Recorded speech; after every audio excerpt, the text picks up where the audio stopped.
Olá e bem-vindo a mais um programa Saúde Você. Espero que você esteja bem e muito saudável e preparado também para mais um programa que vem cheio de informações valiosas. E para falar sobre essas informações temos uma pessoa muito especial e importante. O nome dele é Dr. César Vasconcelos. Tudo bom, doutor? Tudo bem, Arley. Graças a Deus. Estou bem feliz de estar aqui e agradecido pelo convite da TreeBN através de você para trabalhar para Deus juntos aqui. E doutor, antes de começar, o senhor se importaria de contar um pouquinho sobre a sua experiência profissional para que a gente possa lhe conhecer melhor? Claro. Eu sou médico psiquiatra e tenho formação em psicoterapia também. Tenho trabalhado vários anos para o Hospital Adventista Silvestre, no Rio de Janeiro, e para a instituição que está ligada ao Hospital Silvestre em Nova Friburgo, que é o CAVES, o Centro Adventista de Vida Saudável. Eu fui diretor médico lá durante algum tempo e depois interrompi esses trabalhos, tanto como psiquiatra do staff do Hospital Silvestre quanto do CAVES, para fazer o curso de treinamento em obra médica missionária evangelística no Wildwood, onde tem um centro de vida saudável também, tem um hospital e tem um curso de obra médica missionária. Então é um trabalho, um estudo que eu estou fazendo, um treinamento agora nessa área. Que legal, doutor. E quanto tempo o senhor já tem trabalhado como psiquiatra? Eu trabalho como psiquiatra já há mais de 20 anos. Eu comecei a trabalhar como psiquiatra praticamente em 1979, então já tem algum tempo. Legal, doutor. E hoje a gente tem um tópico muito interessante, certo? O temperamento. Tá certo isso? Exato. Doutor? Que bom. Então vamos falar sobre esse tópico. O temperamento é diferente de personalidade? Temperamento é diferente de personalidade. Personalidade envolve aquilo que você é nas suas características de temperamento, nas suas características de forma de pensar, como você sente os sentimentos, né? O que você aprendeu com o ambiente onde você cresceu os primeiros anos da infância, vai moldando o seu jeito de ser, né? Com pessoa, persona, pessoa, personalidade. Temperamento é uma característica dentro da personalidade. Ou seja, temperamento é a maneira mais básica, mais ligada a impulso, a instinto, é a maneira mais instintiva, eu poderia dizer dessa forma, de você funcionar. Então, temperamento tem a ver com aquela forma mais rápida de você funcionar. Quando você recebe a notícia, você tem que tomar uma decisão, como é que você reage? Essa forma de você reagir é que vai mostrar como que teu temperamento é, né? Então, quer dizer, diante de uma mesma informação, alguém de um temperamento colérico, ou sanguíneo, fleumático, melancólico, reage de uma forma, outro reage de outra, né? Um recebe a notícia boa que passou na prova da universidade e vibra, joga papel para o alto, abraça todo mundo, ri e tal, né? E outro recebe, puxa, que bom, graças a Deus, tá, que maravilha. Então, isso é o temperamento, né? É aquilo que dá o sabor, vamos dizer assim, na vida das pessoas. Temperamento é uma coisa que já vem embutida em você, então? Poderíamos dizer isso? Alguns autores falam que 70% do temperamento é herdado. O temperamento você recebe com essa grande influência, vamos dizer assim, da hereditariedade, né? Ou seja, grande parte uma parte ainda vai ser desenvolvida ou aprimorada ao longo da existência. Ao longo da vida. Que legal. E agora fique ligadinho porque a gente vai falar sobre os 4 temperamentos e descrevê-los. Aí você fica ligado para saber em que grupo que você se encaixa. Não é isso, doutor? Você poderia explicar para a gente isso? Essa é uma classificação, viu, Arley, e o público está assistindo, é uma classificação entre outras que existe para mostrar como que os seres humanos são diferentes uns dos outros. Essa classificação que eu vou falar agora, dos 4 temperamentos, ela foi escrita ou descrita por Hipócrates. Hipócrates é o chamado pai da medicina, né? Então, ele achou que os seres humanos poderiam ter 4 tipos de temperamentos, que é o sanguíneo, o melancólico, o colérico e o fleumático. Essa é uma classificação. Tem outras, como de Sheldon Stevens, de Kretschmer, que classifica os seres humanos em outras. Tem 2 americanos que escreveram sobre personalidade tipo A, personalidade tipo B, já entra personalidade, né? Mas essa de Hipócrates, então é isso, sanguíneo, melancólico, colérico e fleumático. E essa é a mais conhecida, mais usada para descrever temperamento. Eu acho que parece que os livros comentam, os livros mais populares, né, para o público em geral, eles comentam mais sobre esses 4 tipos. Alguns livros mais técnicos, livros mais para psicólogo, psiquiatra ou alguém que trabalha em saúde mental, já até coloca outros, como esse de Sheldon Stevens, do Kretschmer, são são formas de analisar o ser humano de acordo com os folhetos embrionários, é uma coisa um pouquinho mais técnica, vamos dizer assim. Mas o mais comum é esse, parece que é esse aí. São esses 4. Essa classificação, é. Então vamos dar uma destrinchadinha nesses 4. Vamos pensar juntos aqui. E o que o senhor pode nos falar sobre o sanguíneo? O que é uma pessoa do tipo sanguíneo? Vamos pensar. Eu achei que tem uma coisa importante para falar antes de entrar no grupo das pessoas tipo sanguíneo, temperamento sanguíneo, que tem pessoas que perguntam assim, puxa, então são 4 temperamentos. E como realmente é o mais comum para o povo pensar nos 4, alguns pensam assim, será que existe um temperamento que é melhor que o outro, né? Alguém fala assim, será que é melhor ser sanguíneo? É melhor ser fleumático? É melhor ser colérico? É melhor ser melancólico? Então, 2 coisas que eu queria falar sobre isso. Uma é que não existe uma pessoa que tenha só um temperamento, ponto final. O que na verdade existe é que ela tem predominantemente aquele temperamento. Vamos supor, você pode ser 85% sanguíneo e pode ser 15% melancólico. Ou alguém pode ser 90% melancólico e 10% colérico, né? Aquelas pessoas, por exemplo, que são calmas, pacientes, sabe, escuta, tolera muita coisa, predominantemente é melancólico, né? Mas de repente estoura. Aí quando estoura faz coisas, sabe que, nossa, essa pessoa fez isso, não é possível, não estou te reconhecendo, nunca te vi assim. Então é aquele 10% que existe no temperamento da pessoa que raramente aparece, mas que pode aparecer. Então o primeiro ponto é esse. Nós temos, na verdade, dentro de nós, características desses 4 temperamentos, só que predomina muito um deles, né? No dia a dia da vida. E um segundo aspecto é que não há temperamento melhor do que o outro, sabe? Na verdade, para você trabalhar numa equipe, para você conviver numa família, para você ter a interação social numa igreja, na comunidade religiosa que você frequenta, é importante ter pessoas de temperamentos diferentes, né? Como a gente vai ver ao descrever os temperamentos, como que é importante as características positivas de cada temperamento, como que elas são úteis para a vida, né? Bom, você perguntou sobre o temperamento sanguíneo, né? Vamos pensar um pouco quais são as características desse temperamento sanguíneo. Primeiro, é uma pessoa geralmente muito extrovertida, muito otimista, a pessoa sanguínea, né? É um grande comunicador, gosta muito de falar, né? Tem um carisma pessoal, tem uma personalidade que atrai os outros e geralmente tem muitos amigos, o sanguíneo, né? É bom ter um sanguíneo, por exemplo, numa festa, tem uma festa, uma reunião social, o sanguíneo é aquela pessoa que chega e agita, vamos dizer assim, né? E alegra a turma, e ei, como é que você está? Vamos fazer isso. Esse é o animador, vamos dizer assim, do grupo. Esse é o sanguíneo. Ele conta muitas piadas, né? Ele conta histórias. Tá? Então, essa é uma boa característica dos sanguíneos. Eles também são bons atores, né? Pessoas que trabalham assim, nessa área das artes, são bons vendedores, por exemplo, né? O vendedor tem que ter uma boa lábia, vamos dizer assim, um bom papo, né? Uma boa comunicação.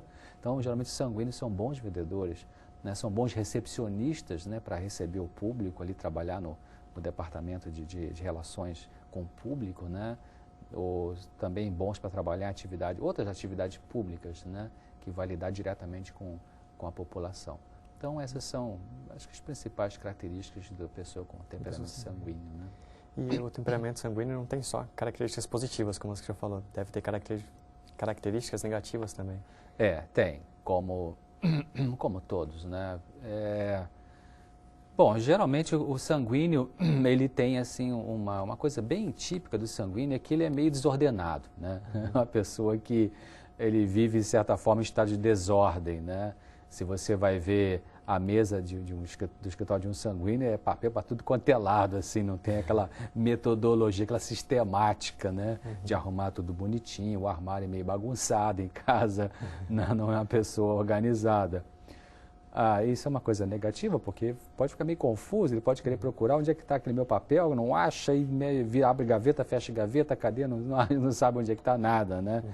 E às vezes o sanguíneo é considerado uma pessoa também instável, Ele pode, ou ele ou ela pode estar entusiasmado com um projeto e num dia está vibrando, vai dar certo, vamos lá, e no dia seguinte, não sei se vai dar certo, acho que é melhor te mudar de ideia. Então, fica meio nesse alto e baixo, né?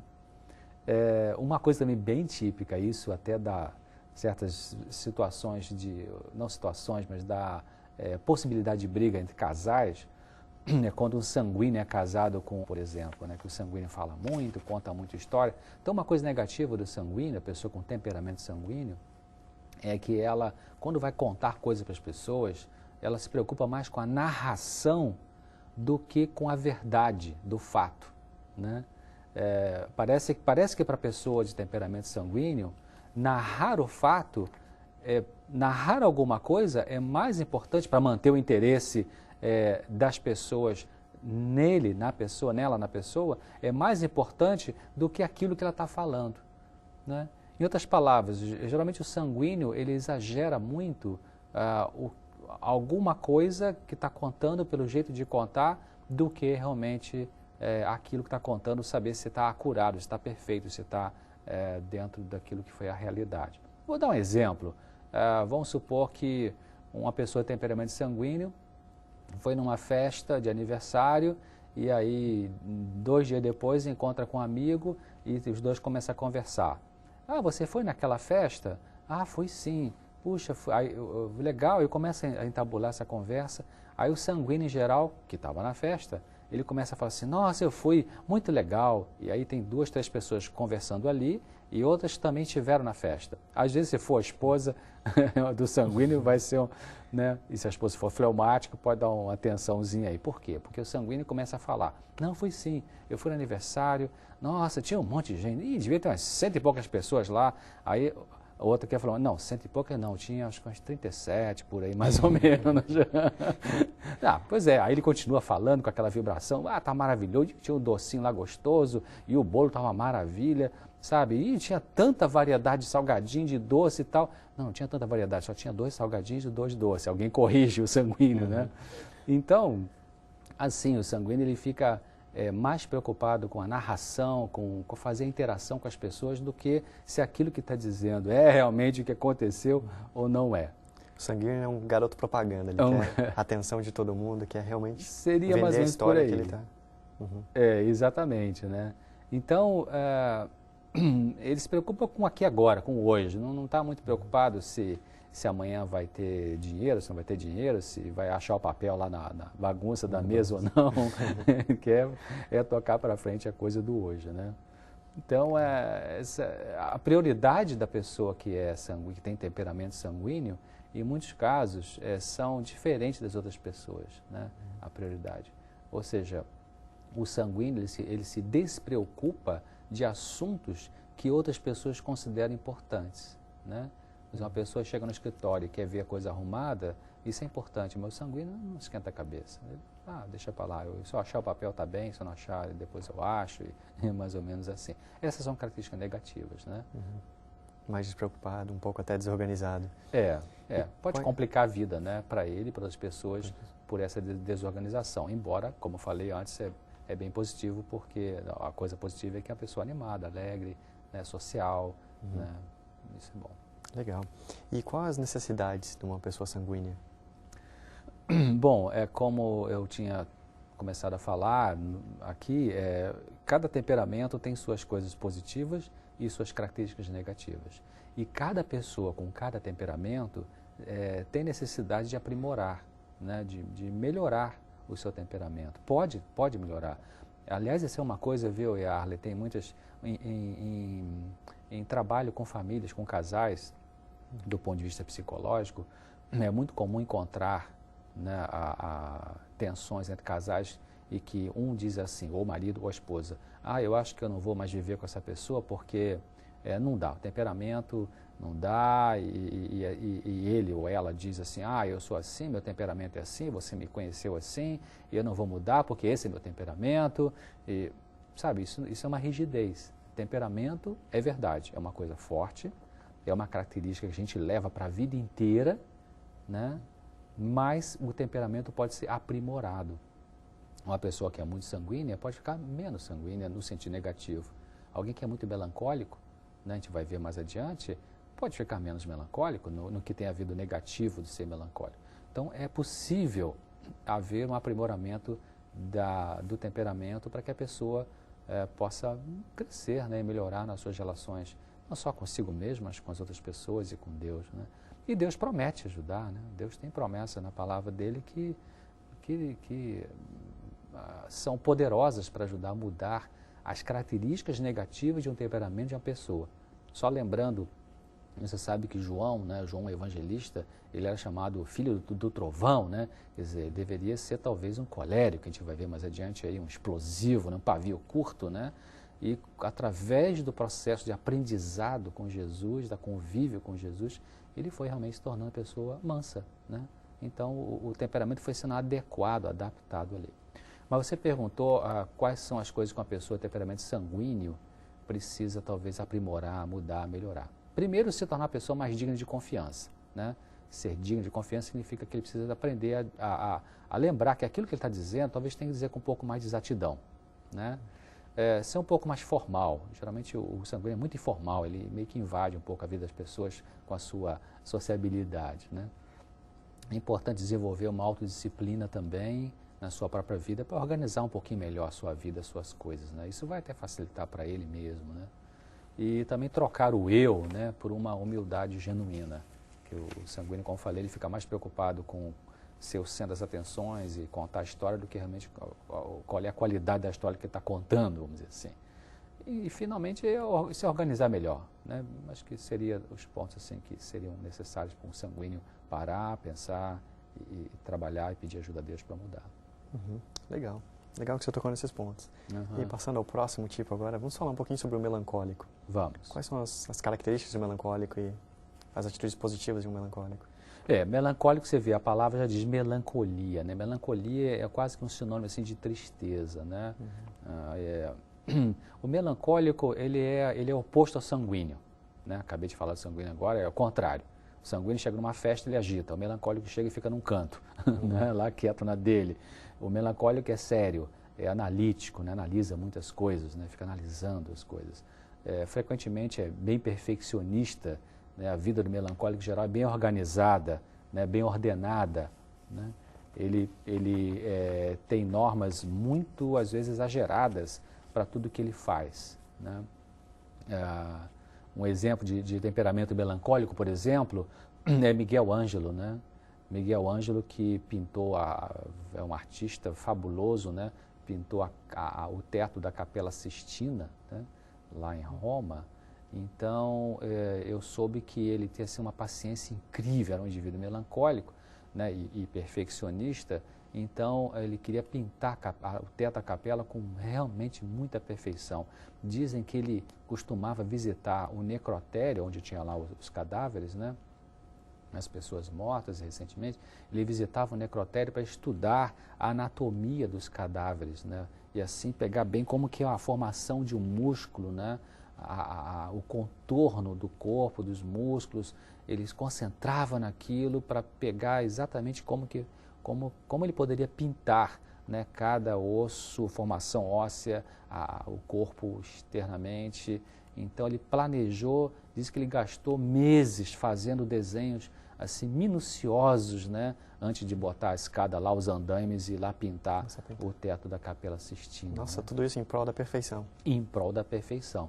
Então, o melancólico ele tem essa característica de analisar bem, pensar, perfeccionista, detalhista, né, algumas coisas, né? Então, Miguel Ângelo é realmente um exemplo assim, de melancólico, a gente pode citar de bem conhecido, né? E vamos falar um pouquinho também sobre as características negativas? Claro, o melancólico, como todo temperamento, eu já falei, né, pessoas com temperamentos A, B, C ou D têm realmente coisas positivas e negativas. A coisa negativa do melancólico, assim, alguns pontos, o melancólico ele é geralmente depressivo, né? Ele é meio blue, é meio cinzento, assim, ele é meio... sabe aquele, tem um desenho animado que eu não sei o nome, um cartoon, né? Que tem um animalzinho, são dois amiguinhos, Um fala assim, vamos lá, vamos viajar para aquele lugar. Aí aquele que é o melancólico fala assim, ah, não vai dar certo, não vai dar certo. Ó dia, ó vida, ó mês, não vai dar certo. Eu não lembro qual é, mas esse é o melancólico, ele é meio depressivo, né? Ele sofre com um sentimento de culpa, né? Não sei de onde vem tanta culpa, né? Mas vem. E pensamentos negativos, não, acho que não vai dar certo, acho que não vai ficar tão bom. Daí que ele vira perfeccionista, ele fica procurar a perfeição porque acha que não vai dar certo, que não vai ficar bom. Também uma coisa negativa na pessoa melancólica é que a pessoa é muito crítica, né? Muito crítica mesmo, que analisa muito crítico dos outros, vê com facilidade o defeito das pessoas e então critica internamente. Também o melancólico tem uma autoimagem negativa, né? Se vê mal. Né? Não sou legal, não estou bem. Né? Essa tendência de se ver negativamente. O melancólico tem uma espécie de um egocentrismo também ruim. Ele tem pensamentos muito voltados para si mesmo. Né? Isso é uma outra característica negativa. E uma outra é que ele suspeita muito dos motivos e das intenções das pessoas. Né? O melancólico tem, é muito comum o melancólico pensar assim, eu recebi um convite para ir num certo lugar que alguém me fez. O que essa pessoa está me convidando, né? O que será que está por trás, sabe? Essa cisma, vamos dizer assim, né? Então, são as coisas assim, negativas do melancólico. Legal. E quais as coisas que uma pessoa do temperamento melancólico mais necessita? Bom, primeiro de tudo, pelo fato de que é uma pessoa que tem assim, um espírito crítico muito apurado, né? Como eu disse, assim, um analisador dos outros, assim, bastante... forte nesse sentido, né? Forte não necessariamente positivamente, então ele precisa aprender a vencer o espírito crítico. Né?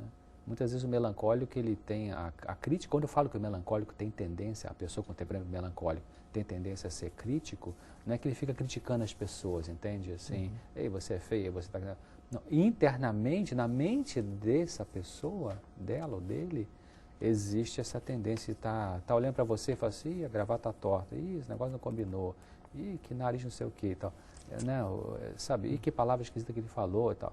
Essa coisa brota, esse espírito crítico. Então, o melancólico precisa receber de Deus essa ajuda para poder vencer essa tendência de ser bastante crítico, né? No seu pensamento, principalmente no seu pensamento. E eu gosto de lembrar aqui uma passagem de Jesus que ele falava, lembra quando os fariseus criticaram Jesus porque Jesus foi comer, né, em alguns locais e não fazia todo o ritual de lavagem das mãos e tudo, né? Então Jesus uma hora parou e falou com aquelas pessoas hipócritas, né? Vocês querem só limpar o exterior, né? Mas e o interior, né? Então ele falou uma coisa bem interessante, o que contamina o homem é o que sai de dentro do homem, não comer sem lavar as mãos. Uau, que interessante que ele falou isso. Ou seja, cada pessoa com seu temperamento, né, seja colérico, sanguíneo, fleumático, melancólico, precisa parar um momento, se quiser crescer como indivíduo, né, e pensar quais são as coisas que saem de dentro de mim, que não tem nada a ver com ninguém com quem eu vivo, né, e que são coisas que necessitam ser mudadas. Então, no melancólico, porque ele é crítico, ele precisa realmente trabalhar para parar de criticar as pessoas, porque de dentro dele brota essa atitude. Parar de preocupar-se consigo mesmo, né? Isso, o melancólico fica muito concentrado nele. Eu não estou bem, eu estou assim, eu estou... Isso é bem importante de fazer. Achei interessante que o senhor falou que nesses vários tipos de temperamentos, você não tem um temperamento 100%. Você tem um temperamento e às vezes 10% de um ou 20% de outro. E é sempre importante estar descobrindo os pontos positivos de um do outro e crescendo, como o senhor falou. Tem muitos pontos que o melancólico precisa melhorar, como o sanguíneo também. Exatamente. E como que funciona isso de, por exemplo, uma pessoa que é sanguínea e tem um pouco de melancólico? Geralmente, essa pessoa que é sanguínea tem as qualidades boas do melancólico, as qualidades ruins, ou isso vem misturado? Boa pergunta. Vem misturado também. Vem misturado, porque, como eu dei um exemplo na pessoa que é Eu dei o exemplo até o contrário, eu falei uma pessoa que é muito melancólica, que vamos dizer que ela é 90% melancólica, ou seja, 90% ela é mais passiva, mais pacífica, ela pensa, analisa, não chama atenção, né? É aparentemente controlada, 90% do tempo, mas 10% pode ser que um dia ela estoure, sabe, como se diz, vira a mesa, e aí as pessoas que a conhecem falam, ué, que isso, estou te estranhando, não estou te conhecendo, né? Então, esse é o momento em que os 10% de colérico desse 90% melancólico deixa aparecer o seu lado melancólico de uma forma negativa, percebe? Né? Ou melhor, deixa aparecer o seu lado colérico de forma negativa, né? Que é 90% melancólico e de repente estoura com os 10% colérico. Né? Então, mas também pode aparecer o positivo, usando o próprio exemplo que você falou agora aí, uma pessoa que é sanguínea, predominantemente sanguínea, né? Ela pode, em certos momentos, na parte que ela tem de melancólico, ela pode parar e pensar, puxa, eu acho que hoje eu vou arrumar meu armário, eu acho que hoje eu vou arrumar minha mesa. Opa, então ela já está usando um lado positivo da sua característica melancólica, que é arrumar as coisas, porque na sua característica predominantemente sanguínea, ela é bagunceira, ela não consegue arrumar nada. Então, pode ser que em alguns momentos apareça aquela outra parte mais fraca, vamos dizer assim, do nosso temperamento, de uma forma positiva ou de uma forma negativa. Para fechar, eu lembrei de mais alguma coisa do melancólico, necessidades do melancólico, aprender a esquecer de si mesmo, né? Aprender a se ocupar mais com as outras pessoas, em serviço útil para as outras pessoas. Isso é bem importante, né? E também aprender a desenvolver, já que o melancólico é meio aquele bichinho do desenho que eu falei, não vai dar certo, a vida está muito ruim e tal. Então, aprender a ser mais grato, ter mais gratidão. Né? Obrigado, Deus, por isso, obrigado. Isso é uma coisa que vai ser muito útil para a pessoa que tem temperamento melancólico. Que legal, doutor. Gostei das informações, estou aprendendo muito com esses temperamentos e tentando me encaixar já. Muito obrigado, viu, doutor? As informações foram excelentes. E gostaria de falar para você que está em casa que esse programa é a primeira parte desse programa de temperamentos. No próximo programa nós vamos estar falando sobre o colérico e o fleumático. Então não perca, são informações realmente muito importantes, é uma chance para você se conhecer, saber que tipo de temperamento você tem, quais são suas áreas positivas, suas áreas negativas, quais são as suas necessidades, em que áreas que você pode melhorar. E lembrando a você que a saúde mental também é importante, o seu corpo e a mente estão ligados e o que afeta a sua mente afeta o seu corpo também. Muito importante manter a sua saúde mental em dia. Espero que você não perca o próximo programa, é um que vamos falar nos outros 2 tipos de temperamentos. E nos vemos por lá. Até mais!